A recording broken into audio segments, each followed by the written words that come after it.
Class में जब हम ऑफलाइन क्लास में पढ़ाए थे तो इतिहास के पीछे कुछ टाइम पीरियड हम पढ़ा चुके थे, कुछ कालखंड हम पढ़ा चुके थे। आज का जो क्लास है वैदिक सभ्यता पर आधारित रहेगी। बाकी पीछे का जो क्लास था जिसमें हम इतिहास के 3 कालखंड के बारे में बताए थे, जिसमें पहला इतिहास को जनरली हम 3 कालखंड में बांट देते हैं, जिनमें पहला होता है प्राक इतिहास। ये सब बताए थे हम ऑफलाइन क्लास में। प्राक इतिहास, तो इतिहास में जो पहला टाइम होता है जिसको हम प्राक इतिहास के नाम से जानते हैं, दूसरा जो होता है उसे हम आद इतिहास के नाम से जानते हैं, आद इतिहास। और जो तीसरा कालखंड होता है जिसे हम इतिहास के नाम से जानते हैं। तो प्राक इतिहास का मतलब होता है कि जिसमें हमको ना तो कोई लिखित साक्ष्य प्राप्त हुआ था, ना कोई प्रमाण। मतलब प्राक इतिहास जो होता है इतिहास का वह कालखंड होता है जिसमें हमको ना कोई लिखित साक्ष्य प्राप्त होता, ना उसमें जो लिपि थी ना उसको पढ़ पाए थे ना उसको समझ पाए थे। मतलब प्राक इतिहास के बारे में हमको कुछ पढ़ना ही नहीं होता, क्योंकि इसमें जो साक्ष्य मिले हैं, जो प्रमाण मिले हैं, उसके बारे में हमको कोई ना तो प्रमाणिक जानकारी है, ना तो प्रमाणिक जानकारी के आधार पर हमको कोई साक्ष्य मिला है। बात आता है आद इतिहास काल का। आद इतिहास काल जो होता है इतिहास का वह कालखंड होता है जिसमें लिखित साक्ष्य तो प्राप्त हुए लेकिन उसको अभी तक पढ़ा नहीं जा सका है। तो हम आद इतिहास में पढ़ा चुके थे, सिंधु घाटी सभ्यता पढ़ा चुके थे ऑफलाइन क्लास में, सिंधु घाटी सभ्यता। तो मेन फोकस हमारा सिंधु घाटी सभ्यता, और सिंधु घाटी सभ्यता के पतन के बाद जो सभ्यता प्रारंभ हुई उसको हम वैदिक सभ्यता के नाम से जानते हैं, वैदिक सभ्यता। तो आज हमको वैदिक सभ्यता पढ़ना है। पिछली वाली क्लास में हम यहाँ तक कवर कर चुके थे, सिंधु घाटी सभ्यता तक। फिर भी एक बार हम बता देते हैं कि जब भी हम इतिहास पढ़ते हैं तो इतिहास को 3 कालखंड में बांट दिया जाता है। पहला जो होता है प्राक इतिहास, दूसरा जो होता है आद इतिहास, और तीसरा इतिहास होता है। तो जब हम शुरुआती दौर में जाएंगे, इतिहास के एकदम प्रारंभिक दौर में जाते हैं, जहाँ से हमको आदि मानव के बारे में नाम सुनेंगे कि आदि मानव क्या होते थे, आदि मानव के बारे में कहाँ से पढ़ा जाता है, मतलब मानव का प्रारंभ कहाँ से हुआ। अगर हम उसके बारे में जानकारी लेना चाहेंगे तो हमको प्राक इतिहास में जाना पड़ेगा। लेकिन अब किसी को प्राक इतिहास के बारे में कोई प्रमाणिक जानकारी नहीं पता है, ना तो प्राक इतिहास काल में हमको कोई ऐसा साक्ष्य मिला जिसके आधार पर हम बता सके कि उस टाइम पीरियड में मानव कैसे रहते थे, उनका मतलब वो सभ्य थे कि असभ्य थे, उनका कल्चर क्या था, उनकी संस्कृति क्या थी, इसके बारे में हमको कोई भी प्रमाणिक जानकारी उपलब्ध नहीं है, ना तो लिखा हुआ मिला है, ना तो कोई प्रमाण है। तो प्राक इतिहास काल को जो इतिहास का पहला कालखंड होता है जिसको हम प्राक इतिहास के नाम से जानते हैं, तो प्राक इतिहास के बारे में हमको कुछ भी नहीं पढ़ना है। हम पढ़ते हैं तब जब इसके बारे में कोई लिखित साक्ष्य प्राप्त होता है और कोई प्रमाण प्राप्त होता है। फिर भी प्राक इतिहास को हम 3 कालखंड में बांट के और इसे जनरली पढ़ा दिया जाता है। जैसे हम प्राक इतिहास काल में क्या क्या पढ़े थे, प्राक इतिहास काल में हम बताए थे प्राक इतिहास काल को जो था 3 कालखंड में बांट दिया गया था, जिनमें से पहला जो था उसको हम पूरा पाषाण काल कहते थे। पूरा पाषाण काल, पूरा पाषाण काल, पूरा पाषाण के काल के बाद आता है मध्य पाषाण काल, और मध्य पाषाण काल के बाद आता है नव पाषाण काल। तो ये प्राक इतिहास कालखंड के अंतर्गत 3 कालखंड को बांटा गया। मतलब प्राक इतिहास का जो समय सीमा था उस समय सीमा को बराबर बराबर भागों में बांट कर उसको 3 कालखंडों में विभाजित कर दिया गया था, जिसमें से पहला पूरा पाषाण काल था, मध्य पाषाण काल था और नव पाषाण काल था। इसमें जनरली मानव की प्रवृत्ति के बारे में बताया गया था, मानव कैसे थे, मानव का शुरुआती दौर कैसे था, मानव शुरू में कैसे थे, मानव सब कैसे हुए, मानव किसका प्रयोग करते थे, किसका प्रयोग नहीं करते थे, मानव का आग का आविष्कार कब हुआ, मानव पहिया का आविष्कार कब किया। तो ये जनरली क्वेश्चन होता है जो हमको प्राक इतिहास काल में पढ़ना होता है। तो प्राक इतिहास काल के बारे में तो हम पढ़ा चुके हैं पिछली वाली क्लास में, मतलब ऑफलाइन क्लास में पढ़ा चुके थे। इसके बाद हम प्राक इतिहास के बारे में तो जानकारी नहीं दे पाएंगे, पिछली वाली क्लास में बहुत डिटेल में इसके बारे में बता चुके हैं। इसके बाद आते हैं आद इतिहास। अब आद इतिहास में हमको क्या है कि आद इतिहास में हमको साक्ष्य तो मिला है, उस पर लिखा हुआ भी मिला, मतलब लिखित साक्ष्य मिला है, प्रमाण भी मिला है, लेकिन अब हम उसको पढ़ नहीं पाए। और जब हम कोई चीज पढ़ नहीं सकते तो एग्जैक्ट बता नहीं सकते उसके बारे में कोई जानकारी। तो आद इतिहास का वह कालखंड है जिसमें हमको लिखित साक्ष्य मिला है। लिखित साक्ष्य का मतलब होता है कि जैसे अभिलेख था, जैसे अशोक के टाइम पीरियड में हम अभिलेख देखते हैं, अभिलेख या फिर लेखों में या फिर स्तंभ लेखों में लिखा हुआ होता है। अभिलेख अशोक के द्वारा दी गई जो बातें होती है, जो संदेश होता है, उसके हिसाब से हम बता सकते थे कि अशोक का उस टाइम पर अशोक मतलब अपने समाज के प्रति, अपने जनता के प्रति कैसा व्यवहार रखता था। तो वैसा तो हमको आद इतिहास में कहीं लिखा हुआ मिला नहीं है। तो आद इतिहास में हमको एक सभ्यता पढ़नी होती है जिसको हम सिंधु घाटी सभ्यता के नाम से जानते हैं। हम सिंधु घाटी सभ्यता में पिछली वाली क्लास में बहुत विस्तार से पढ़ा चुके हैं। हमारा मेन फोकस रहेगा आज वैदिक सभ्यता। तो हम वैदिक सभ्यता के बारे में पढ़ाएंगे और यहाँ से हम सीखते हुए आगे चलेंगे। तो वैदिक सभ्यता। तो आज हमारा क्लास जो शुरू होगा वैदिक सभ्यता से शुरू होगा। पिछले वाली क्लास में सब कुछ पढ़ा चुके थे। आज हमारा फोकस किस पर रहेगा? वैदिक सभ्यता। हमको आज वैदिक सभ्यता समझना है और मतलब पूरा डिटेल वैदिक सभ्यता को हम वैदिक सभ्यता क्यों कहते हैं, वैदिक सभ्यता में हमको क्या पढ़ना है, वैदिक सभ्यता में समाज कैसे था, राजनीतिक इकाई कैसी थी, लोग कैसे थे, सारा डिटेल हमको वैदिक सभ्यता में आज पढ़ना। तो हमारा मेन पॉइंट रहेगा आज वैदिक सभ्यता। अब नाम से पता चल रहा है उच्चारण वैदिक सभ्यता में। वैदिक सभ्यता का नाम वैदिक सभ्यता क्यों पड़ा? जिसे सिंधु घाटी सभ्यता का नाम सिंधु घाटी सभ्यता पड़ा था। तो सबसे पहले हम यहाँ दो शब्द का मतलब निकालेंगे, एक वैदिक और दूसरा सभ्यता। सभ्यता माने क्या होता है? सभ्यता माने जिसे अगर हम देखेंगे सभ्यता और संस्कृति में बहुत अंतर होता है। जहाँ सभ्यता होती है वहीं संस्कृति होती है, जहाँ संस्कृति होती है वहाँ पे सभ्यता नहीं होता। इसे अगर हम देखें, मान लीजिए अगर दो लोग हैं, एक ये और एक राम है और एक रहीम है। अब हम इन दोनों लोग को, जब भी इन दोनों लोग से हम बात करेंगे तो इनके सभ्यता के बारे में बात नहीं करेंगे, इनके संस्कृति के बारे में बात करेंगे। अगर ये मुस्लिम है तो इनकी संस्कृति अलग होगी, अगर ये हिंदू है तो इनकी संस्कृति अलग होगी। दोनों की संस्कृति अलग अलग होगी। अगर मुस्लिम है तो इनकी संस्कृति अलग होगी, हिंदू है तो इनकी संस्कृति अलग होगी। लेकिन अगर यही दोनों लोग एक समाज में होंगे, एक समाज का भाग होंगे, तो इनकी हम संस्कृति न देख इनकी सभ्यता देखेंगे। जब हम वहां जाएंगे, मान लीजिए कि कोई गांव है, अब इस गांव में 50 से 100 लोग रहते हैं, तो हम 50 से 100 लोगों के बारे में एक एक करके उनकी संस्कृति के बारे में पता नहीं कर सकते। हम गांव के बाहर खड़ा होके, मतलब गांव के बाहर हम खड़े होके इस गांव की सभ्यता जान सकते हैं। और इस गांव की सभ्यता जानने के लिए हमको इस गांव के पिछला 10-20 साल का रिकॉर्ड देखना होगा कि ये गांव कैसे था, ये गांव की शिक्षा कैसी है, शिक्षा व्यवस्था कैसी है, समाज कैसा है, समाज में समाज पितृ सत्रात्मक है कि मातृ सत्रात्मक है। हर एक चीज की जानकारी जब हम डिटेल में ले लेंगे तो हम उसके आधार में बता सकते हैं कि इस गांव की सभ्यता कैसे है। अगर इस गांव में हर साल कम से कम 5 से 10 अध्यापक होते हो,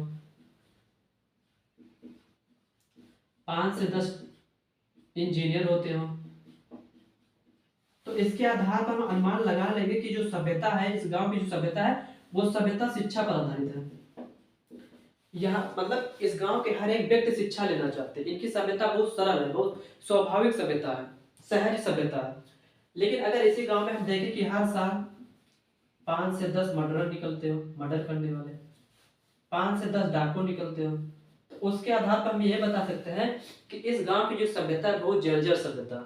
मतलब इस गांव में कोई अच्छा, गांव में जाने से पहले अनुमान लगा लेंगे कि इस गांव में जब हम जाएंगे तो या इस गांव में कोई भी व्यक्ति हमसे अच्छे से व्यवहार नहीं करेगा।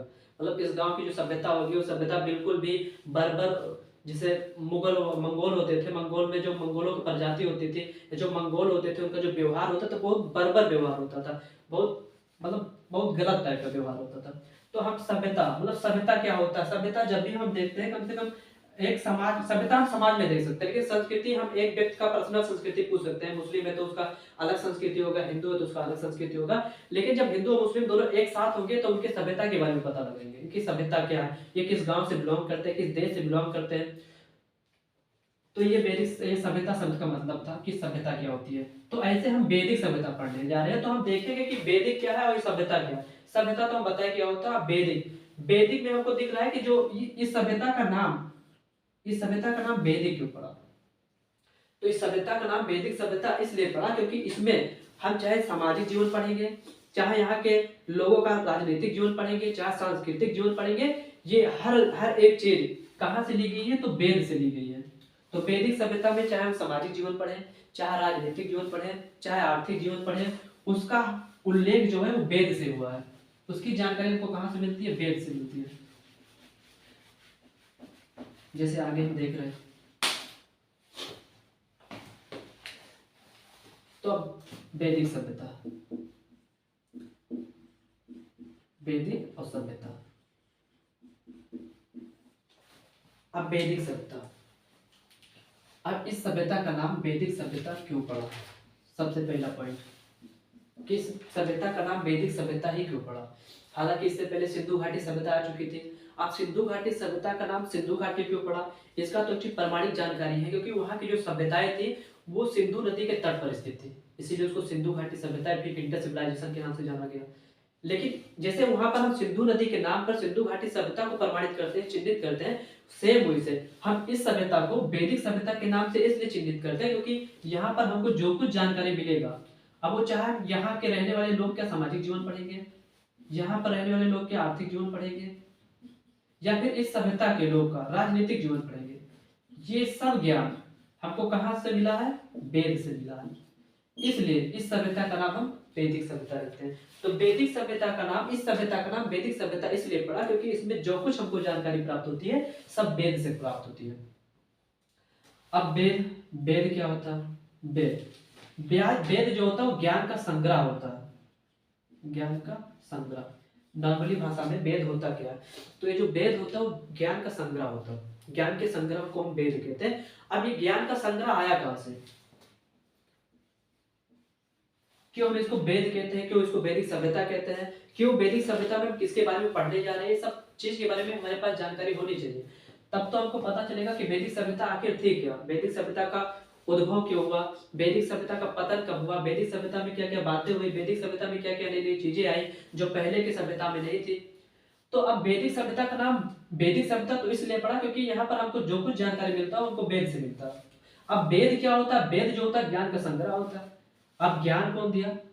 तो कहा जाता है कि वेद में जो कुछ ज्ञान लिखा है इसका कोई रचना नहीं किया, मतलब कोई लिखा नहीं, इसका संकलन किया गया। तो जो ज्ञान का संग्रह जिसको हम वेद कहते हैं, मतलब वेद की कोई रचना नहीं किया, कोई भी पुरुष वेद को लिखा नहीं है, वेद की रचना नहीं हुई है, वेद का संकलन हुआ है।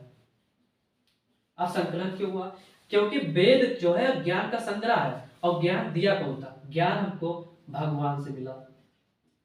भगवान मतलब भगवान ईश्वर, जिसका जो अब भगवान, जो भगवान थे, ये पहले क्या होता था कि पहले के कल्चर में जो हिंदू कल्चर हो, फिर जो कुछ कल्चर हो, इससे ऋषि मुनि होते थे। तो जो ऋषि होते थे,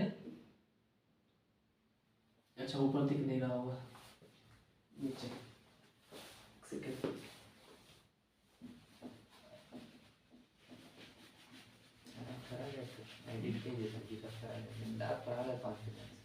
एडिट हो जाएगा। अब वैदिक सभ्यता,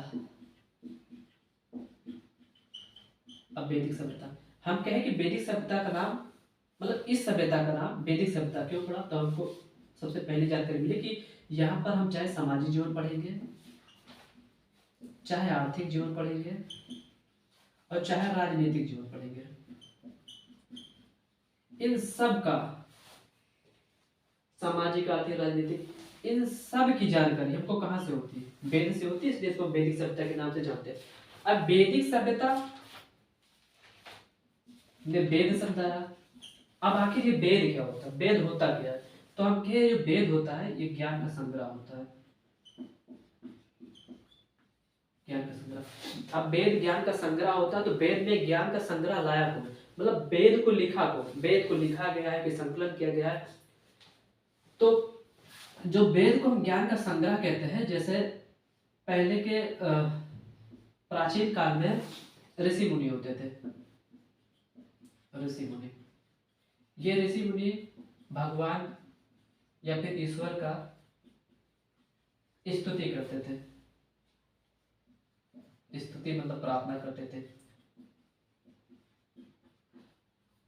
अब भगवान के द्वारा जब ऋषि मुनि भगवान या ईश्वर की स्तुति या प्रार्थना करते थे, तो भगवान के द्वारा इनको ज्ञान दिया जाता था,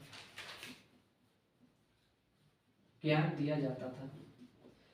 अब जैसे कि हमको पता है कि वैदिक सभ्यता आदि इतिहास के अंतर्गत आती है, और आदि इतिहास में लिपि मतलब लिखा गया था लेकिन उसको पढ़ा नहीं जा सकता था। इसका मतलब ये हो सकता है कि वैदिक सभ्यता के लोग को लिपि का ज्ञान तो बिल्कुल नहीं होगा, मतलब वो लिखा हुआ तो पढ़ बिल्कुल भी नहीं पाए होंगे और लिख भी नहीं पाए होंगे। जब लिपि का ज्ञान ही नहीं था तो लिखेंगे और पढ़ेंगे कहां से? तो 100% हमको पता है कि जो ज्ञान का संग्रह ये जो है ये भगवान के द्वारा ऋषि मुनि को दिया गया, और ऋषि मुनि जब भगवान या ईश्वर की प्रार्थना करते थे तो भगवान उनको ज्ञान देते थे, और वही ज्ञान के संग्रह को वेद के मतलब जब ऋषि मुनि लिख और पढ़ नहीं पाते होंगे तो पक्का है वेद को लिखे नहीं होंगे, भगवान के द्वारा दिए गए ज्ञान को वो कहीं पर लिखे नहीं होंगे। वो जो ज्ञान दिया गया था भगवान के द्वारा जिसको वेद कहते हैं, तो वेद में जो जानकारी है वो उसको ट्रांसफर करते थे, खुद पढ़ते थे, उनको ज्ञान खुद मिला, वही ज्ञान को अपने शिष्य में ट्रांसफर करते थे, शिष्य अपने शिष्य में ट्रांसफर करता था। तो वेद में लिखा हुआ जो ज्ञान का संग्रह है वो ऋषि मुनियों के द्वारा मतलब स्तुति पाठ कह सकते हैं कि मतलब सुन सुन के चला जाता था, इसको श्रुति साहित्य कहते हैं। तो वेद में लिखा गया जो ज्ञान है जिसको हम ज्ञान का संग्रह कहते हैं, जो भगवान से मिला था ऋषि मुनि को, तो ऋषि मुनि वेद को तो लिखे नहीं होंगे, वेद को लिखे, वेद में जो ज्ञान है उसको कहीं लिखे नहीं होंगे, तो वो ऋषि मुनि अपने शिष्य को ट्रांसफर किए होंगे और शिष्य अपने शिष्य को ट्रांसफर किए होंगे। तो वेद में लिखा गया जो ज्ञान है इसका इस क्या कह सकते हो श्रुति साहित्य सुन सुन के आगे बढ़ाया जा रहा था। फिर लगातार एक कंटिन्यू प्रक्रिया चल रही थी। तो इसी ऋषि में एक ऋषि थे महर्षि कृष्ण द्वैपायन वेद व्यास, महर्षि कृष्ण द्वैपायन वेद व्यास। अब जो महर्षि कृष्ण द्वैपायन वेद व्यास है, यही महर्षि कृष्ण द्वैपायन वेद व्यास प्राचीन काल से जब वेद जब बना था, मतलब वेद में जो ज्ञान का संग्रह किया गया था, जो ऋषियों के द्वारा एक ऋषि से दूसरे ऋषि में ट्रांसफर कर दिया जा रहा था, सुन सुन के आगे बढ़ाया जा रहा था, उसी को महर्षि कृष्ण द्वैपायन वेद व्यास संकलन कर दिए, संकलन कर दिए। अब संकलन माने क्या होता है? संकलन माने होता है कि ज्ञान को इकट्ठा करके उसको कहीं पार्टिकुलर एक स्थान पर लिख देना या फिर सुव्यवस्थित कर देना, उसे कहा जाता है संकलन। आज का क्लास इतना, बाकी कल।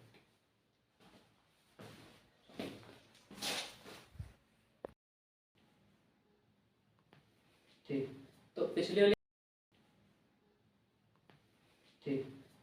वाली क्लास में